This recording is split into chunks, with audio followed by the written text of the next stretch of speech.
E quando eu fui pesquisar, aqui no Brasil, mais de 85% da população brasileira se declara cristã, entre católicos e evangélicos.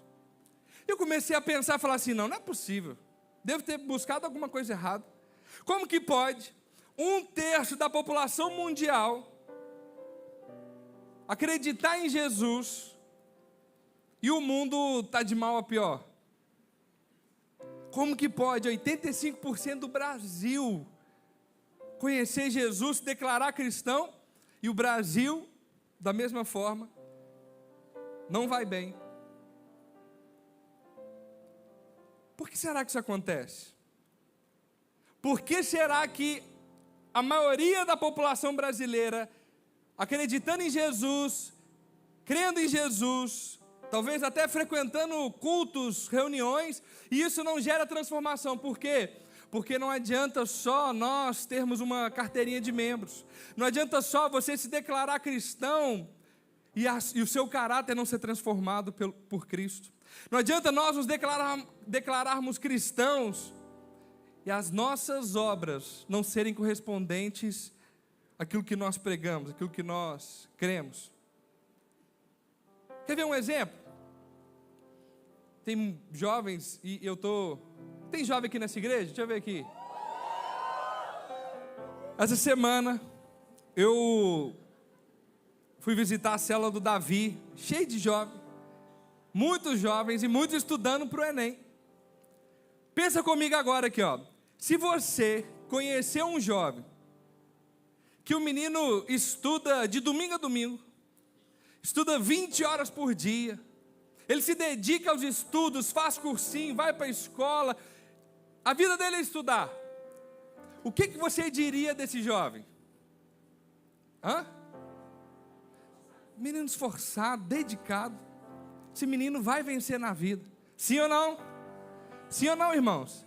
Se você visse um jovem trabalhador, que trabalha muito, trabalha de segunda a sábado, porque domingo ele é crente, ele vem para a igreja. E ele trabalha muito, ele faz hora extra, e ele estuda, ele se prepara, ele se dedica à função dele. Se você visse um jovem como esse, que trabalhasse muito, o que você diria? Pô, menino esforçado, trabalhador. Esse menino vai se dar bem na vida.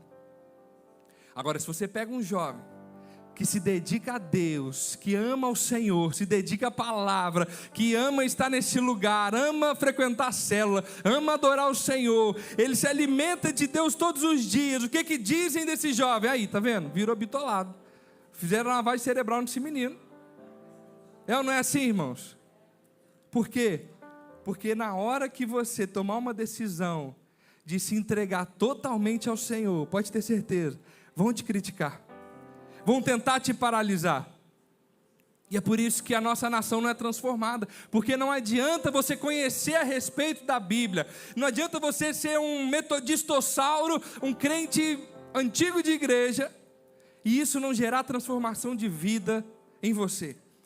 Jesus, ele fala isso, olha, quem ouve a palavra e pratica é esse que permanece no dia mau. Existe um grupo de crentes que ouve a palavra e não pratica. O que Jesus explica? Esse crente, esse tipo, vai vir o dia mau, vai vir a tempestade, e ele vai cair, a casa vai derrubar. Então nessa noite, o que está no meu coração é que Deus tem nos chamado para um próximo nível. 2 aleluias. Deus está nos chamando para um novo desafio. E eu digo isso com muito temor ao Senhor. Eu tive uma experiência com Deus esses dias. Hoje pela manhã eu corri 10 quilômetros, irmãos. Corri 10 quilômetros. E eu nunca gostei de correr. Achava, não correr é muito chato. Sempre criava uma desculpa e eu nunca queria correr.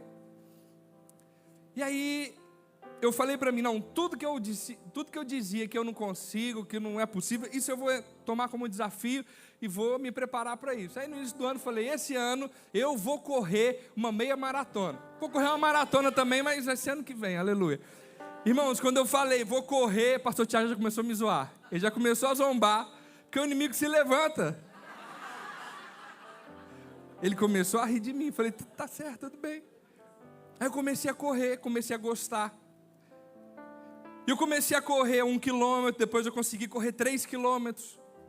E quando eu consegui correr 3 quilômetros, eu percebi que o meu corpo, meu condicionamento físico foi melhorando. E eu consegui um dia correr 5 quilômetros e corri bem.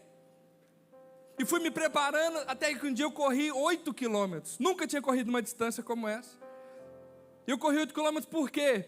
Porque eu marquei com um amigo da igreja. Cadê o Vinícius? Vinícius está aí? Vinícius, esposo da Bruna. Ele falou, pastor, vamos correr? Eu falei, vamos. E aí ele pegou e falou, meu treino hoje é correr 8 quilômetros. Aí a gente conversando, eu nem me toquei na distância que era. Irmãos, depois dos 5 eu já estava morto, com a língua para fora. E eu pensando, o que eu vim fazer aqui, correr esses 8 quilômetros? Só que eu falei, não vou estragar a corrida do irmão, né? E fomos juntos, terminei 8 quilômetros. Falei assim, glória a Deus, eu venci esse desafio. Consegui correr os 8. Aí eu falei para mim, agora eu vou correr 10 quilômetros. E me cadastrei, me inscrevi no desafio. Por que eu estou te contando isso? Porque no dia que eu me inscrevi para esse desafio de correr 10 quilômetros, eu falei assim, agora o negócio é sério, eu paguei. Antes eu estava correndo aqui na praia, cansava, dava um miguezinho, ia embora para casa. Falei, agora eu paguei, eu vou ter que correr esses 10 quilômetros.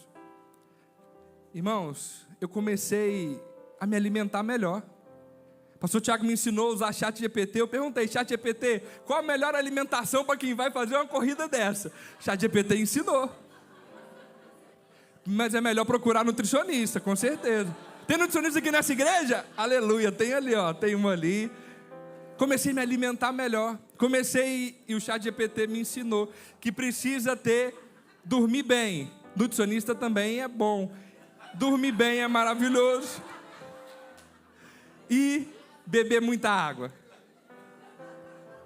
Irmãos, sabe o que começou a acontecer?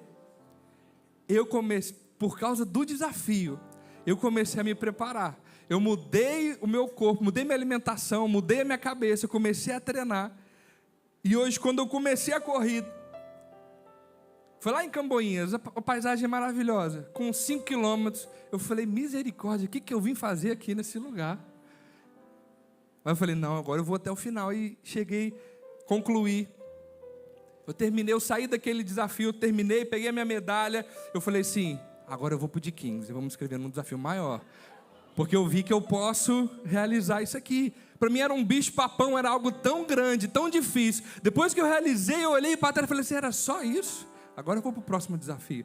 Deus está te chamando para ir para um próximo desafio. E eu falo isso no mundo espiritual. Deus quer te levar a ter novas experiências com Ele. Você talvez já tenha vivido grandes coisas em Deus, mas Deus está te cutucando, te chamando, te instigando. Ei, vamos para um próximo desafio.